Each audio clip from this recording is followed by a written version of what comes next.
Municipal శాఖలో ఎలాంటి అవినీతికి తావు లేకుండా సుపరిపాలన కొనసాగించాలని కేంద్ర మంత్రి బండి సంజయ్ కుమార్ అన్నారు. కరీంనగర్లోని ఎంపీ కార్యాలయంలో టౌన్ ప్లానింగ్ అధికారులతో బండి సంజయ్ ప్రత్యేక సమావేశం నిర్వహించారు.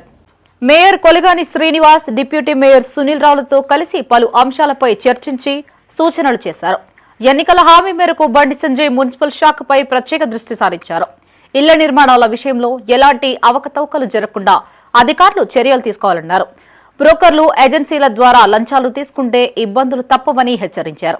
అక్రమ నిర్మాణాలను ప్రోత్సహించే వారిపై క్రిమినల్ చర్యలు తప్పవన్నారు. అవినీతికి అర్రులు చాచే వాళ్లకు తావులేదని, బదిలీపై వెళ్లొచ్చని చెప్పారు. అధికారులపై రాజకీయ ఒత్తిళ్లు ఉండవని, బీజేపీ కార్పొరేటర్లు అవినీతికి చోటివ్వరని స్పష్టం చేశారు. ఇంటి నిర్మాణాలకు సులభంగా పర్మిషన్లు అందేలా చర్యలు తీసుకోవాలన్నారు.